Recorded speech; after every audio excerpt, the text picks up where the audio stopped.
বেশ কয়েকদিন ধরে আনসার বাহিনীর যারা সদস্য আছে তারা বিভিন্ন জায়গায় অবরোধ করছে, চারদিক দিয়ে ঘেরাও করে রাখছে। আজকে তারা পুরো সচিবালয় সেই সকাল থেকে শুরু করে আমরা রাত 10টা পর্যন্ত অপেক্ষা করেছি, তারা পুরো ঘেরাও করে রেখেছে। আমরা 16 বছরের ফ্যাসিস্ট সরকার অবসান ঘটিয়েছি, একদিনের জন্য এই সচিবালয় ঘেরাও করিনি। কারণ পুরো রাষ্ট্র কাঠামো সচিবালয় থেকে পরিচালিত হয়। আমি যদি এই রাষ্ট্র কাঠামোর গলা চেপে ধরি তাহলে রাষ্ট্র চলবে কিভাবে, আমার ডিসিশনগুলো মেক হবে কিভাবে, আমার পলিসিগুলো বাস্তবায়ন হবে কিভাবে, এইগুলো চিন্তা না করে তারা সেই সকাল থেকে শুরু করে রাত 10টা পর্যন্ত চারপাশে এটি অবরোধ করে রেখেছি। আমরা এসেছি তাদের হয়ে কথা বলতে, আমরা তাদের একাধিক দলকে নিয়ে এসেছি, একবার 7 জনের দলকে নিয়ে এসেছি, একবার 17 জনের দলকে নিয়ে এসেছি, তারা আমাদের সাথেই ছিল। কিন্তু তাদেরকে যখন আমরা বলেছি তাদের অধিকাংশ দাবি মেনে নিয়েছি এবং বলেছি যে এই অভ্যুত্থানের এখনো 20 দিন হয়নি, আপনারা যদি আপনাদের এই দাবিগুলো জানান সমস্যা নেই, এই দাবিগুলো রাষ্ট্রের অবস্থা স্থিতিশীল হওয়ার পরে জানান, অবশ্যই এই দাবি নিয়ে কথা হবে। আপনাদের দাবিগুলো যৌক্তিক যদি হয় আমরা সেগুলো অবশ্যই মেনে নেওয়ার জন্য যা করার আমরা আমাদের পক্ষ থেকে করব। কিন্তু তারা আজকে সকালে এখানে ঘেরাও করেছে, আজকে তাদের সকল দাবি মানতে হবে, হোক যৌক্তিক হোক অযৌক্তিক।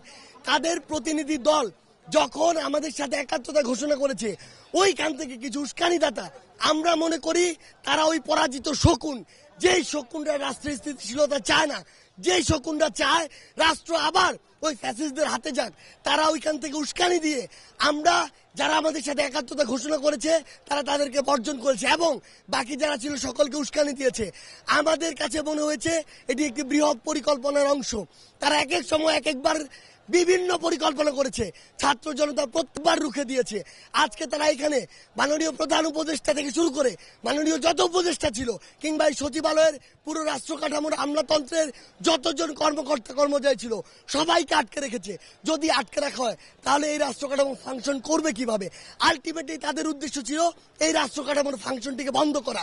কিন্তু তারা ভুলে গিয়েছে যে এই ছাত্র জনতা আজকে থেকে কয়েকদিন আগে 16 বছরের ফ্যাসিস্টকে গলা ধরে নামিয়েছে, পতন করিয়েছে, দেশ থেকে বিতাড়িত করেছে। তারা কয়েকশো আর কয়েক হাজার এসে মনে করছে ছাত্র জনতা মনে ঘুমিয়ে পড়েছে। তাদেরকে আমরা স্পষ্ট করে বলে দিতে চাই, আর যদি সচিবালয়ের আশেপাশে এরকম কোন নরপিশাচকে আমরা দেখি যারা রাষ্ট্র কাঠামোকে ব্যাহত করতে চাইবে তাহলে সচিবালয়ের আশেপাশে তাদের কোনো অস্তিত্ব থাকবে না। আমরা স্পষ্ট করে বলে দিতে চাই, আপনাদের যদি কোনো দাবি থাকে রাষ্ট্র আগে স্থিতিশীল অবস্থায় আসুক, আপনাদের যৌক্তিক দাবি নিয়ে যে লজিক্যাল ওয়েগুলো রয়েছে সেই ওয়েতে আপনারা অ্যাপ্রোচ করুন। তারপরে যদি আপনাদের যৌক্তিক দাবি না মানে হয় তাহলে আমরা যারা আছে আমরা আপনাদের সাথে দাঁড়াবো। কিন্তু আজকে যারা এই চক্রান্ত করেছে আমরা স্পষ্ট করে বলি তারা আনসার বাহিনীর সদস্য নয়, তারা চক্রান্তকারী। তাদের বিচারের জন্য যা করা দরকার আমরা তাই করব। তারা যদি সৎ পথে আমাদের সাথে আলোচনার টেবিলে বসে একটি ফলাফল প্রত্যাশা করত আমরা সহযোগিতা করতাম। কিন্তু তারা যখন আমাদের ভাইদের গায়ে হাত তুলেছে ওদেরকে যেখান থেকে হোক খুঁজে বের করে ওই কালো হাতগুলো ভেঙে দেওয়া সরকারের দায়িত্ব, সকলের দায়িত্ব।